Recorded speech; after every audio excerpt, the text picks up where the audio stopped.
Welcome to the Columbus Chamber of Commerce CEO Insight Series. I'm Amy Simonello, a partner with Plant Moran, and a longstanding supporter of CEO Insight Series. Plant Moran is a public accounting firm focused on audit, tax consulting, and wealth management services across various industries. We have about 3,800 professionals across the United States, plus offices in China, Japan, India, and Mexico. Today, we're thrilled to welcome Derrick Clay, President and CEO of Columbus Chamber of Commerce, to our stage here at Dawson. And as a reminder, we will pick 10 random registrants from today's program to present Crimson Cup Coffee and Tea gift cards and coffee. So thank you to Greg and his team at Crimson Cup Coffee and Tea for this generous gift. And then, exactly, coffee. Also, be sure to stick around for our closing comments from Bill Nolan this morning. He's going to announce today's winners as well. Now, I'd like to welcome Jennifer Griffith, Regional President with First Merchants Bank, to introduce Derrick Clay.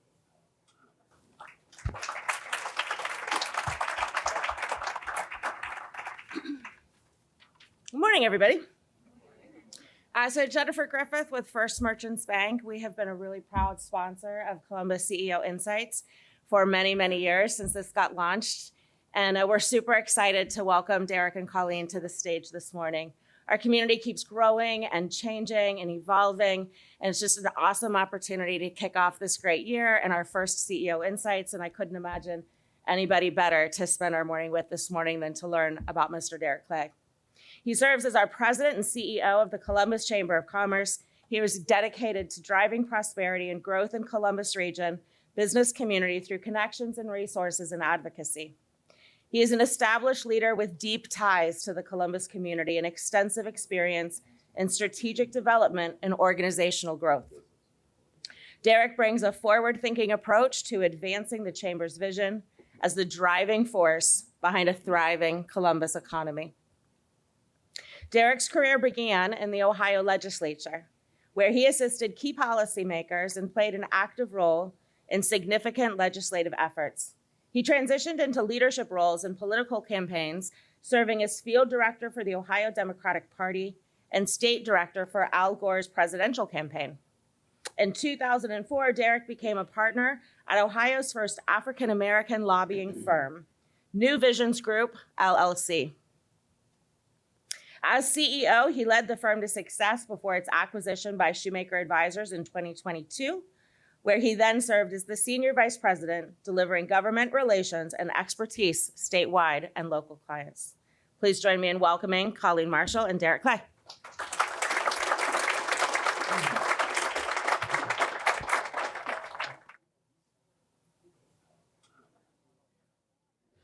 And I want to start out by apologizing for my voice. I've had double pneumonia and I can't shake it, but I'm trying. And I'm so happy to be here with Derrick Clay. I've been sitting this close to him over the past at least 10 years. Yeah. He's been a frequent guest on the Spectrum because we like to pick your brain. He knows so much about politics, but we're going to start this morning on a little bit of a somber note. You've started very recently as the new CEO, and one of your first challenges was to guide your staff through grief with the death of Don DePero. How did that affect your launch in this position? Yeah, it was, first of all, thank you for being here. It's such an honor and a privilege to be here with you today. And thank you, Colleen, for hosting. It was a tough month for the team. And just so that everybody gets some context, I'm gonna kind of walk you through the week of my first week.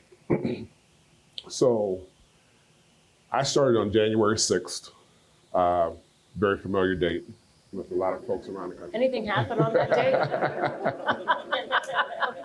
I'd like to have that be your birthday. I started on that day, right? So it was a very jovial moment for our team, not for me, but for our team. We had an offsite at the Huntington Center. We did an all-day session. We went through a number of things that the team wanted me to learn about them, that I wanted to learn about the team. We ended with a champagne toast on top of the Huntington Center. So it was a great day, and we did some very good bonding. Later that week, on the 9th, we had our board meeting, and some of you all may or may not know, I served on the board of the chamber, and I was the vice chair. Tony Rosilli was our chair. I think Tony's here somewhere. But we had our board meeting. It was my first board meeting as CEO, and Don was there. Don was there. He thanked everybody, thanked me, gave everybody a gift, or at least the board members, the board officers, and then we ended the meeting. And I had a pre-scheduled golf trip to Florida, so I flew out that afternoon. And so I went to Florida, played golf with a buddy, and Saturday I got a call from my board chair saying that Donna passed. In utter shock. We quickly went into crisis mode.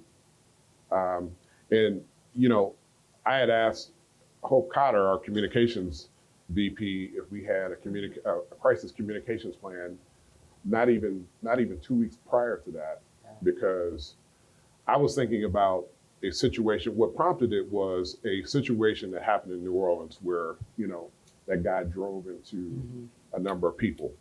And I was thinking, God forbid if that would happen in Columbus, how would the chamber respond to that? And so I wanted to make sure that we had a good crisis communications plan in place. So we implemented that. So you got to think about this too. So we had board relationships that we had to meet, staff and team relationships that I had to. Did you have to break the news to some of the staff members? I mean, were Yes. you the point person for telling people? Yes. Wow. So a couple of the senior team told them first. We devised a strategy as to how we were going to communicate with the rest of the team. And what ended up happening was I found out on Saturday. Sunday morning, we had an emergency mandatory all-staff meeting. And I brought a grief counselor in. Didn't want anything from the team. I just wanted them to feel that they had a space to be in touch with their emotions, right? And so we brought a grief counselor in. We talked through a few things. And I told the team at that point, I said, the best way that we're going to get through this is to honor Don's memory by doing the work that Don has done so well over the years. And he was really the impetus for the chamber being what it is today. You know, if you look back 10 years ago, the chamber was not in the best position. It was Don that brought us back to financial stability. It was Don that implemented a lot of the programs that we see today. You know, the annual meeting that some of you all may have been at last week. You know, Don really helped create what that looks like today. So it was a tough month. And not only that, so we were dealing with Don's passing. We also had another team member whose husband passed away. So we were supporting her. And then about 3 weeks later, there was a welcome reception for me and Jason Hall, the new CEO of the Columbus Partnership. My executive assistant was walking back to her car and got hit by a car. Oh my gosh. Welcome to the job, Derrick. Right. So thank God she is here and she's amongst us, right? So it's been a tough month for our team, but we are a solid team, and I want the team to stand up. Where are you?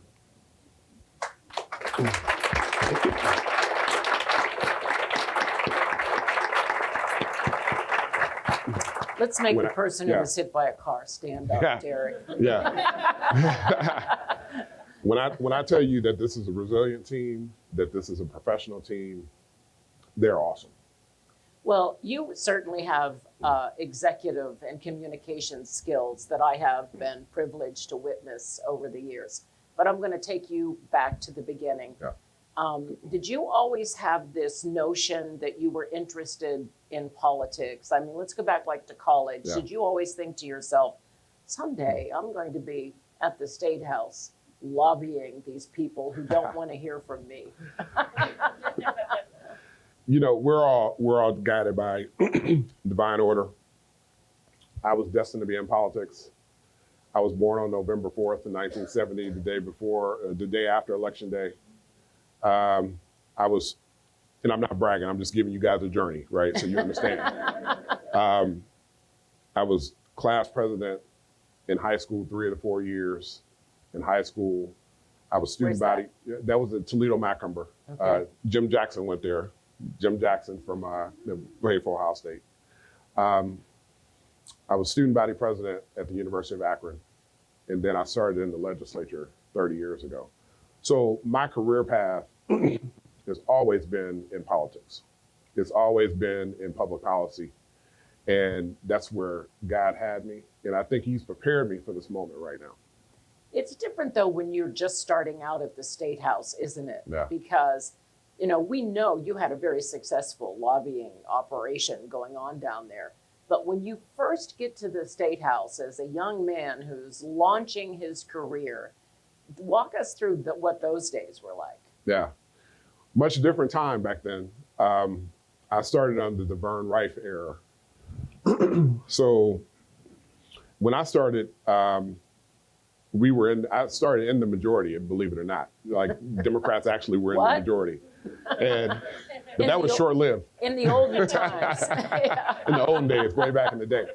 But I started in June of 94. We lost the majority in November of 94. And we've pretty much been in the minority ever since, right? Which is okay, which is fine. But it was a different time back then because there was civility in politics back then. And a lot of the friends that I have, even to this day, are Republicans. And they've always been Republicans. They've known that I've been a Democrat over the years. And we would fight during the day, go have a drink at night. We would trade whatever secrets we could trade to help our young positions at the State House. But there was civility and people genuinely liked each other and wanted to do things for the betterment of Ohio. And you don't necessarily see that now. These kids, they don't know what they're missing. They are loyal to an agenda versus being loyal to the state of Ohio. And getting to know each other well and understand that we have differences, but if we work together, we can find common good. You know, I always point, because I covered the State House a lot back in the 90s, and I always point to two politicians that stick out to me as being civil and diplomatic and kind. John Glenn, a Democrat, and George Voinovich, a Republican. What is it about politics today that we don't seem to see not only that kind of civility, but that kind of person who is in a position of influence and power, a person who is willing to work across the aisle, maybe take a very strong position on their beliefs, but not think it's only my way. Yeah. You know, I can only win if you lose. I think term limits had a lot to do with that. Personally, I'm not for term limits because I believe that term limits are ultimately the voters and who the voters want to see in office. What happens when you have term limits is you have a specific amount of time in order to get your agenda done. So when you have a specific amount of time to do something, you're already looking towards the next office. And you're not necessarily doing things that are in the best interest of the district that you represent. You may be doing that for a short period of time, but you're going to be doing things that are in the best interest of what's going to get you to the next office. And I think that that's been I think that that's been damaging.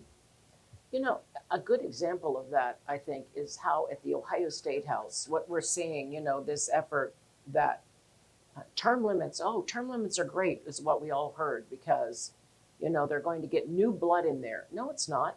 No. They're house hopping. Matt Huffman was, you know, president of the Senate. Now he's the head of the House because he used his influence to set that position up. That's been the outcome, hasn't it? Well, that's and a one, lot of that's them are one doing example. that. That's one example. But you do see folks that they're planning their political careers versus the voters determining their political careers. Yeah, and they have the influence to do it. Right. So how did you end up going from being a legislative aide to being a lobbyist? Yeah. You know, we hear that word lobbyist. There's not like there's a lobbyist school. No. How does this start? No. How does someone get those kinds of positions? Yeah. Well, when you think about it, everybody in this room is a lobbyist. You lobby for things every day. Your kids lobby you for things every day, right? Even after they're married. That's right. That's right. So yes, there is no school for lobbying, but when you're a legislative aide, you get exposed very quickly to lobbyists. I was talking to somebody last night about the first lobbyist that I ever met. This guy's name came up, and I was like, yeah, that's the first lobbyist that I ever met. And that person always sticks out in my mind. But you're advocating for your member's district. So you're in a sense advocating for, you're lobbying for the community. And that's kind of where it started. So like I said, I started out as a legislative aide. I then went to the Ohio Legislative Black Caucus, and I was their executive director, i.e. lobbyist for the African-American legislators around the state. Then from there, I went to the Ohio Democratic Party, and I was the state field director. And what that position entailed is I was the liaison between the county chairs, the 88 county chairs, and the state party. So I got a chance to see how beautiful this state is. And if you've not went out and ventured out to see how beautiful Ohio is, I really encourage you to do that. So that was lobbying for, a party at that time. Then I got tapped to run Al Gore's presidential campaign in 2000. And I was the state director, basically organized all of his political trips when he was in state, did the on-ground advance work and worked with the Secret Service and the advance teams to make sure that, we had no mishaps while he was in town. And then from that position, went to the Democratic Congressional Campaign Committee, and I was the Midwest political director. So I assisted running congressional campaigns across the Midwest. And I got burnt out. I got burnt out of politics. It was just a lot. And I left and I went to go sold copiers. Right? I just like, I'm out.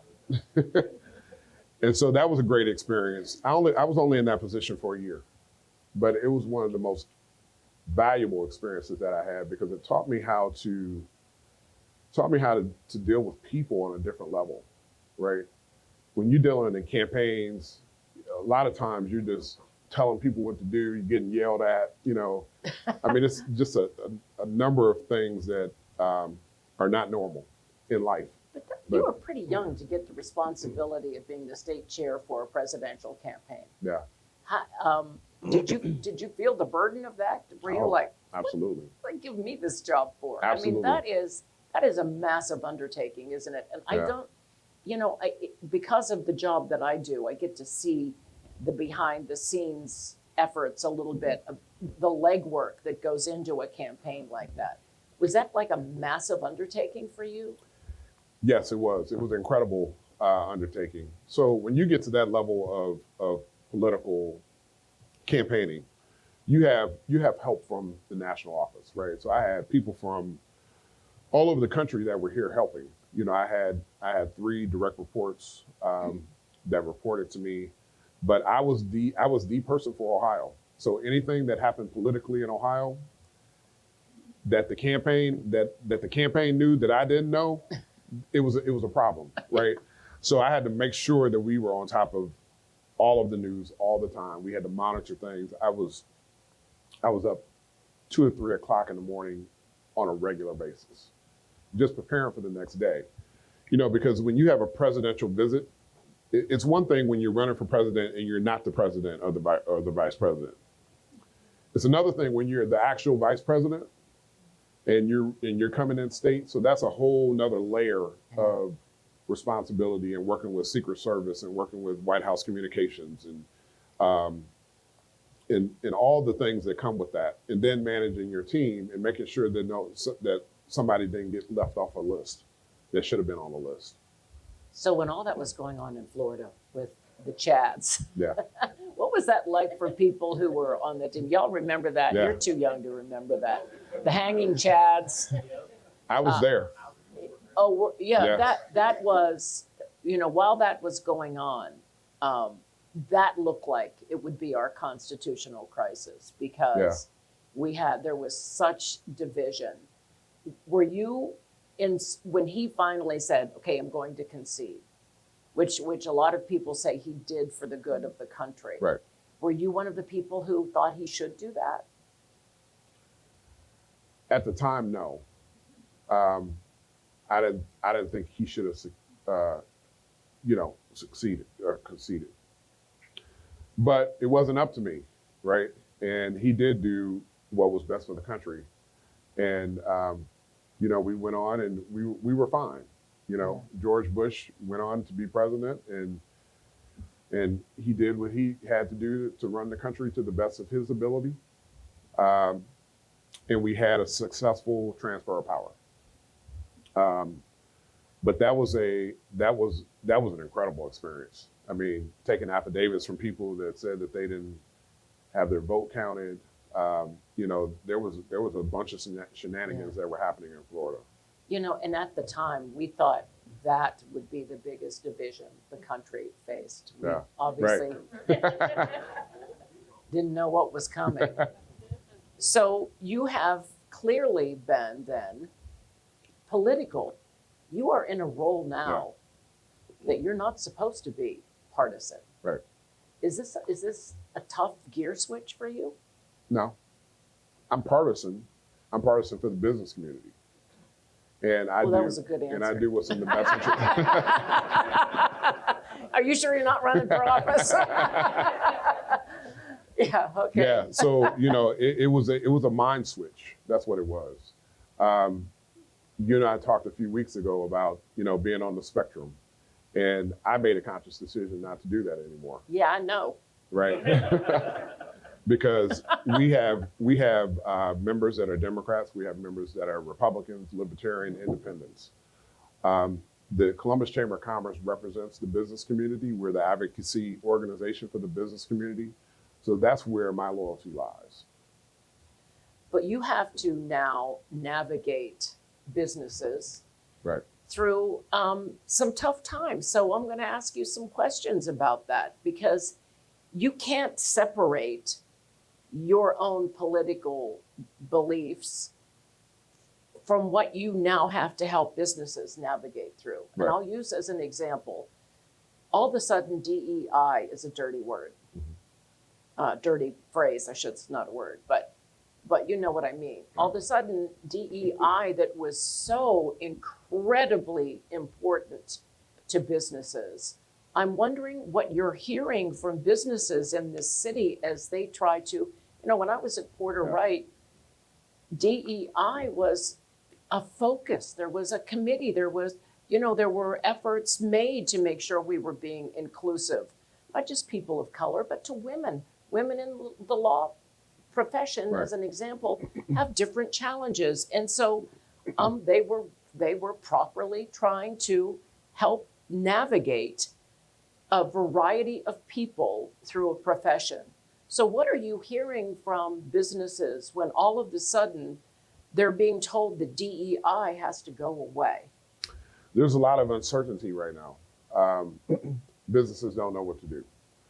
And as a chamber, that's something that we are going to be helping them with. We have a board meeting coming up soon. That's going to be a topic of discussion. How do we fit into this space? But you can't have a thriving economy if you don't have diversity, equity, and inclusion. You can't. You statistically can't do it. If you look at the industries that are dependent on foreign workers, right? You look at the farming community. If you look at the hospitality industry, these are all industries that we depend on in Central Ohio, not just Central Ohio, but across the country. Just imagine if all of our workers that are working to bring us food every day just stopped working. Imagine if the hospitality industry said, you know what, we're gone. Do you understand what would happen to the economy? So I'm not saying that you shouldn't have guidelines for people that have chose to come to this country and that are not legal. But we have to find a way, and there has to be a balance of trying to find what's in the best interest of the country versus, what's in the best interest of individuals, right? There are some, I was in Florida last week with some of my colleagues. All of my colleagues across the country are grappling with this issue. They don't know what to do. There's a lot of fear, there's a lot of uncertainty, but what I've told the team internally is that we have to operate on policies that affect the bottom line of this economy. And if DEI is important to the bottom line of this economy, then we have to find ways in which we can support those businesses moving forward. Do you encourage business leaders to push back against policies or to contact their congressional representatives? I mean, what's your role, because of your background, what's your role in having businesses figure out this space? Yeah. Well, businesses need to make decisions that are best for their business. I mean, it's not the role of the chamber to tell a business how to run their business. But it is our role to give guidance. It is our role to make sure that we are giving the best practices that we know that's happening around the country. So, we will never tell a business, these are the things that we think that you should do, but we are going to be in a position where we can give suggestions on best practices. My daughter's an HR manager. She used to work for Red Roof for a number of years, and she years ago worked for Cameron Mitchell Restaurants when she was actually just out of college. And she said, Mom, if you go into any kitchen in any restaurant on the short north and say, we're going to get rid of immigrants who are undocumented and we're going to drug test, you'll never eat out again. Because it's just a fact of life. And you mentioned agriculture. That's still Ohio's #1 business. Right. Ohio is more than 50% farmland. Right. So how do you help navigate against tariffs, the things that could affect not just farmers, but then coming down to the restaurants and the thriving businesses here? One of the things that we talked about at the annual meeting this past week was we're going to launch a rural business center where we actually are going to work with our rural partners and talk about things like immigration, talk about things that affect their business. There's a number of chambers around Central Ohio. We're not the only one, but I think that if we can collectively have a business voice, we're not going to agree on everything, but if we can collectively have a business voice that speaks from the same hymnal, there's power in numbers. And yes, we should be talking to our congressional leaders about what's important to this community. We should be talking to our, mayors and city council leaders. But the Columbus Chamber can't do that alone. We have to have partners in that. And so we're going to be working with our rural business partners. And I think it's just good that we come together and think more collaboratively in the first place. You are coming into the chamber at a time when this city is seeing what's expected to be explosive growth. We're already feeling it. Yeah. The housing market is tight. Rents are high. Young people may not be staying here. There are workforce challenges. So as you look future, as you look ahead, what do you see as the biggest challenges for the city and therefore for the chamber? I think the word willingness. We got to be willing to make some hard decisions. We got to be willing to make some decisions, right? And if this is a very collaborative community, I think you and most people in the audience already know that. But we have to make sure that we are staying on pace with the demands of the community. I think I last saw we're almost at 2 million people, maybe above 2 million people now. We're about 1 million people in the city proper. We got a brand new airport being built. We got Andrew coming to town. Intel is under construction. The Honda manufacturing, battery manufacturing plant. So you got all of this growth. The city of Columbus just did the zone-in legislation, which was monumental legislation. That's automatically going to add 88,000 new units over the next several years to our housing stock. We are about 200,000 units short. City of Columbus can't do it alone.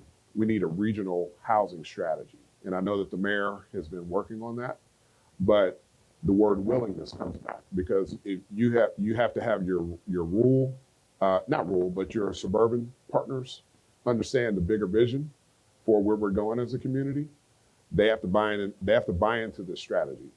Otherwise, it's not going to work. All of the growth that we're experiencing now, if we don't take steps like a regional housing strategy, if we don't have a long-standing plan as to how we're going to move forward, a lot of these opportunities and successes that we're going to see now are going to start to dwindle.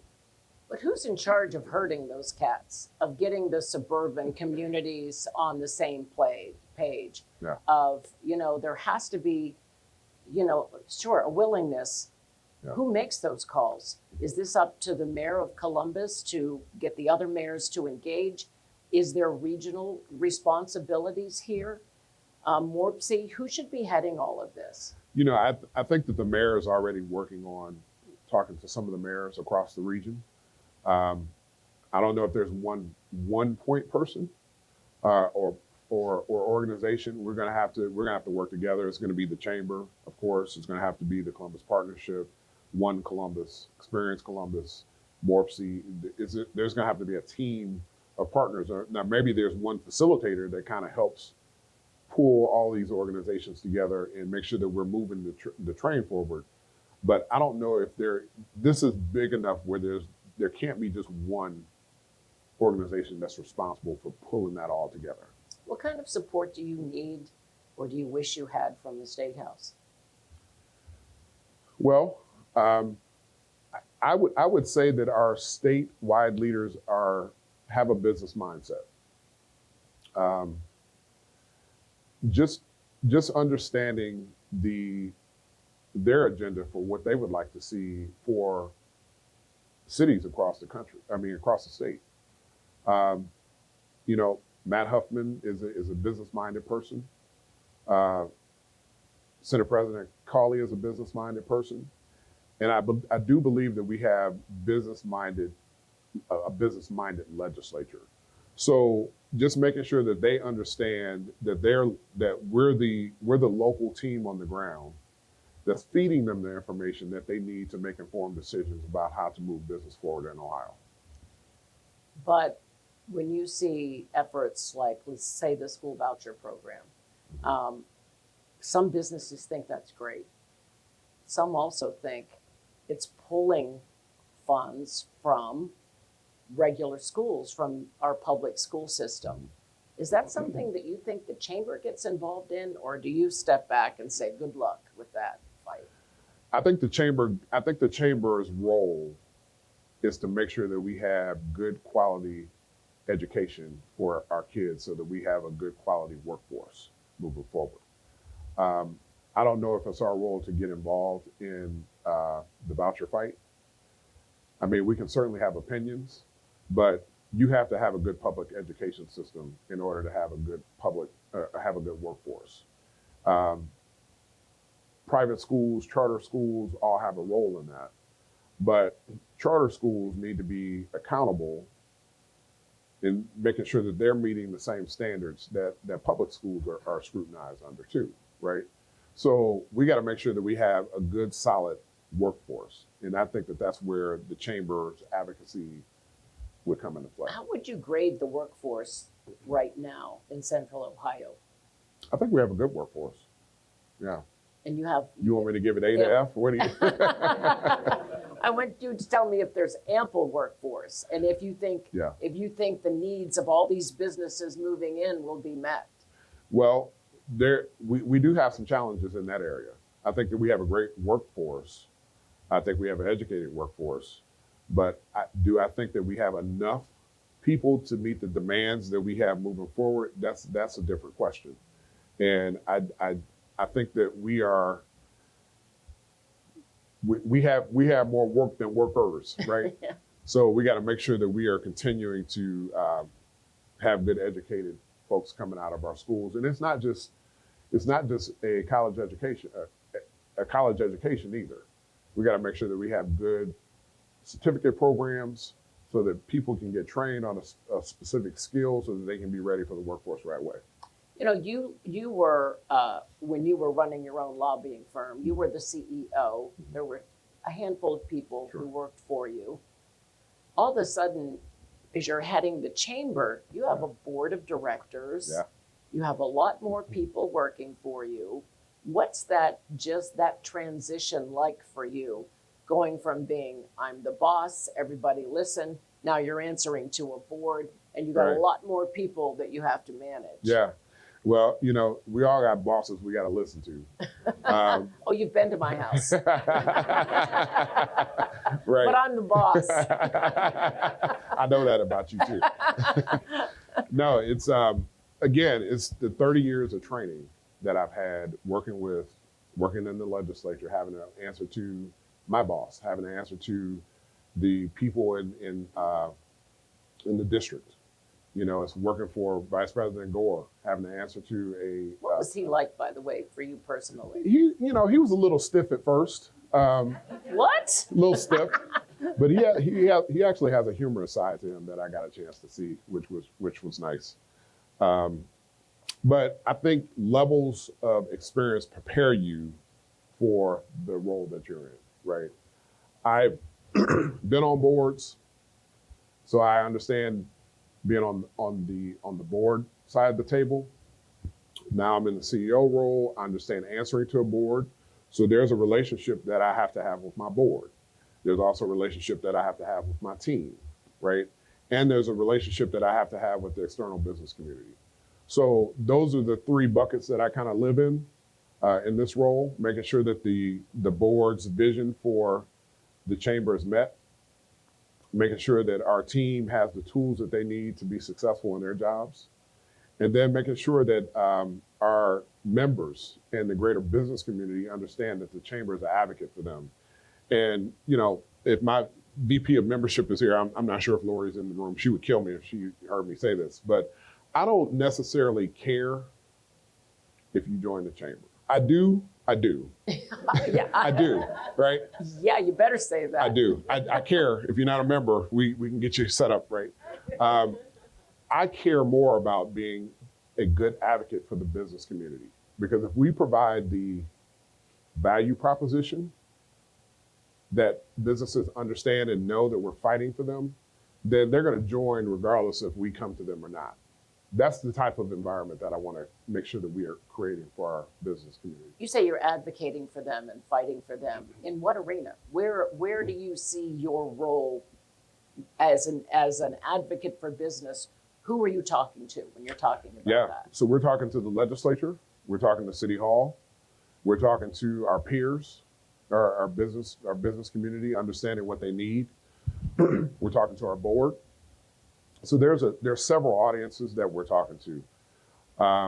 You know, we are, other than the things that, you know, obviously advocacy with a chamber, making sure we got a good workforce, making sure that we have a adequate education system that's functioning so that we can have workers, making sure that our tax base is attractive to create more opportunities for business. Those are the things that we traditionally do as a chamber organization, but we should be doing some other things too. You know, we should be thinking about when a new company comes to our city or a new executive comes to our city, how are they introduced to the city? So you might have heard last week at the annual meeting we're going to launch an executive relocation service. So when you come here, that your company may take care of you, but who's taking care of your spouse? Who's taking care of your kids and the dog and everybody else? So we want to make sure that there's avenues for businesses, individual executives that come to town so that you understand what the housing market is like, where the neighborhoods are, what type of banking options are here.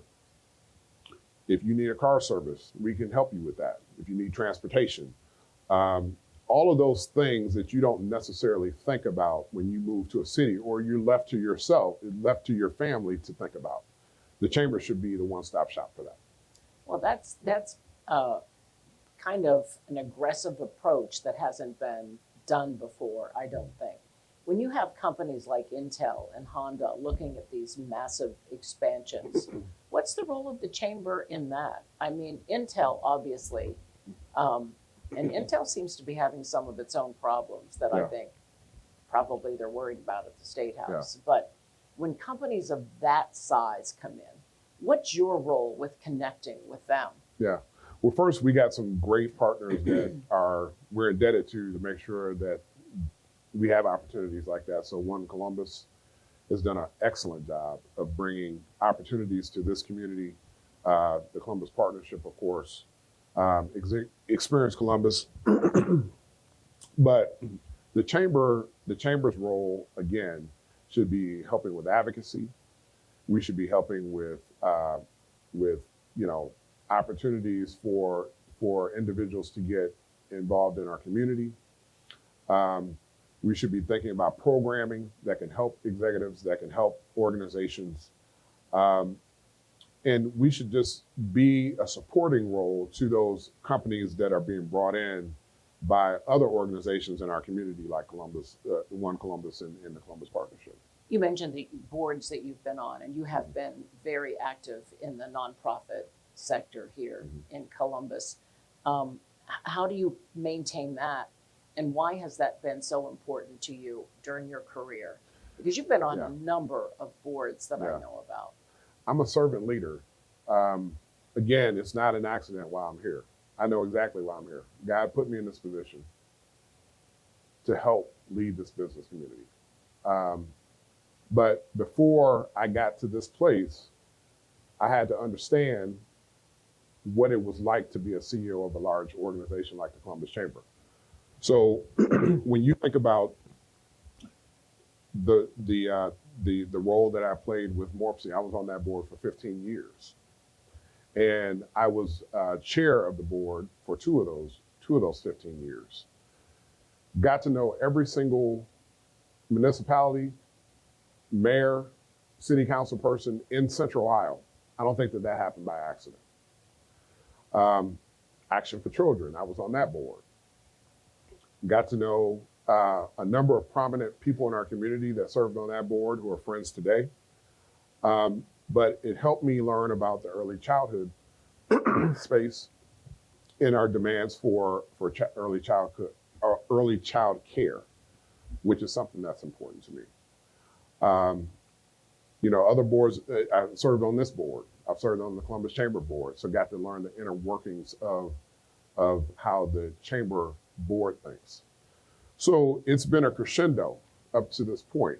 And so I have a very good understanding of how this community works. I have a very good understanding as to the demands of our community and what's expected from our community from not only a board standpoint, but from a CEO standpoint as well. You know, there are a lot of demands in this job, and there certainly were. I know the hours in your lobbying business could be very long. Yeah. You have to wine and dine those people. At least that's what we all think lobbyists do. Right. But how did that impact your family life? The demands, Yeah. we hear so much about work-life balance. How did you keep all those balls in the air? Sometimes I didn't, right? Mm-hmm. And there's been some sacrifices that came with that. I think every executive in this community understands what I'm talking about when you talk about sacrifices that you have to make in your business and personal life. I've been divorced, right? Got two beautiful children that are twins that, I was always present for them, but the demands of my job took me away from some of that for sometimes, right? So there has been some sacrifices, right? But I think the reward that's come with it, now that I'm a little older and more tenured in my career, has helped me and has helped my family understand the reason why I've been put in this position to do this. And the twins are in college now, aren't they? They're graduating in May. Oh. So I'll be a little heavier in my pockets after, after May. I hate to say this, have you heard of grad school? I know, right? We went through 20 years of somebody being in college, Yeah. including me. So yeah. 20 straight I years. remember. Yeah. Most of that time, at least two of us were in college Right. at the same time. Wow. So get ready for grad school is all I'm saying. Mm-hmm. So what is your number one goal now? You're in the office, you've been in the office now for a month. This is all still new to you. If you could do one thing, accomplish one thing this year, what would it be? Don't F it up. You should put that on your license plate. Now, we got to make sure that the ship is steady. We got to make sure that we are continuing the programs that we're doing with our community. We're going to slow roll some of these new initiatives. We announced them at the annual meeting, but we're planning them now. So towards the end of the year, you'll see some rollouts of new programs that we're endeavoring to do. But for the first year, especially the first few months, I think it's important for my team to understand the type of leader that I am, have them feel comfortable with my leadership, have the board had confidence in me or else they wouldn't have hired me, right? But making sure that the board understands the vision and that I'm carrying out their vision, and that the broader business community understands that the chamber is here to advocate for them every day. Well, we have a tradition here where we have someone from CEO Magazine gets to ask a question. Yeah. And today it's Michael Shearer, the new executive editor at the Dispatch. Oh, there he is. Welcome. Yes, hi, I'm Mike Shearer. I'm the editor of the Dispatch, and I'm pinch hitting for CEO today. Yeah. Derrick, I guess my question for you is, you know the community well, obviously, and thanks for sharing all your stories this morning. Sure. What do you see as our greatest asset as a community, and what is our greatest challenge? You guys have touched on this a little bit. I'm curious, what do you worry about the most, I guess, and what do you think is our best selling? Sure. Our greatest asset is our spirit of collaboration. We have a very collaborative spirit here in Central Ohio. You've heard the term the Columbus Way. It's not just a saying, it's not just a cliche. It's a real thing here.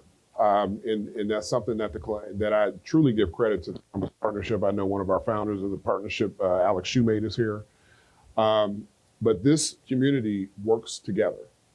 And that's not to say we get along all the time, but we definitely work together. And we try to make sure that we're doing things that are in the best interest of Central Ohio. I think our greatest challenge is losing that. That's our greatest challenge, is making sure that we continue as we grow to make sure that we are continuing that collaborative spirit. Because the Central Ohio of today is not going to be the Central Ohio 10 years from now. Our city is going to look different. We're going to have a brand new airport. The growth is going to continue to happen. And so as we welcome new people into our community, we have to make sure that we welcome those people with the spirit and the culture of this community in the present day. Thank you. Thank you. And before I let you go, I just want you to describe for us your management philosophy. You are now managing a brand new team. Yeah. You've obviously had some big jobs in the past where you were responsible for a lot of people, but as you come into work every day, what is your philosophy that you want to convey to your team? Yeah, that I trust them. You don't get to be at this level, and I'm not talking about me, I'm talking about my team. You don't get to be at this level working for this type of organization if you're not good at what you do. We work in a spirit of excellence at the Columbus Chamber. That's actually part of our value proposition. You can read it in our documents. We're a spirit of excellence organization. And spirit of excellence means that we go out every day and we do the very best job that we can do to serve our business community. So I trust my direct reports, and my direct reports trust their people. And when you have a foundation of trust that you're working from, then that makes the culture good at an organization. And so that's how I roll. So are you good at delegating then? You're good at letting Yes. people, you're not hands-on. No, I'm very good at Yeah. delegating. Yeah. Very good. Ask anyone. Well, Derrick, thank you, and welcome to the job. It's a Thank big you. job ahead of you. And you're right, this is a well-oiled machine from what we've experienced over the last few years. So Yeah. best of luck to Thank you you. as you take on this big challenge. Yeah, thank you, Colin. And- Appreciate it. Bill's here. Yeah. Good. Thank you.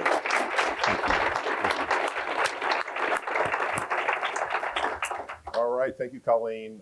Thank you, Derrick. I'm Bill Nolan. I'm a partner at Barnes & Thornburg. We are a Midwestern-based national law firm, and more important today, a longtime sponsor, not quite as long as Jennifer and First Merchants, but yeah, pretty close of this program, which I think is just so great in the space, and Colleen's just the best, and always great to get a different perspective each time. So, Amy had said at the outset that at the end you're going to get comments from Bill Nolan and the card winners, not necessarily in order of importance. Given there. But yeah, my only comment is, I just want to, as a chamber board member, I've gotten a ringside seat on a very orderly plan, transition plan. We just had our own in our business, and just really thank him for his leadership and temperament, both through the planned part and the unplanned part. So thanks, Derrick and Kelly. So the 10 winners of the Crimson Cup gift cards and coffee, and thanks to Greg Hubert, who is here today, somewhere out there, and the Crimson Cup team for providing this. It's a nice way to end the program. Michelle Whitehead, Amy Franco, Renee Cannon, Eldridge Carr, Jackson Lee, Bridget Hupp, Jeremy Blake, Crockett Crow, Tiffany Hatem, and last but not least, Scott Houston. So you can pick up your winnings on the way out. I opened our office in 2009. The Columbus Chamber has been a great partner throughout. The output of all the different things they do is unbelievable, and not everything will fit your business, but something will. Yeah. And I know this team will help you find what it is. So I encourage you to go to columbus.org/events to see how you can get more involved in the chamber. Thanks everybody for coming. All right. Thank you.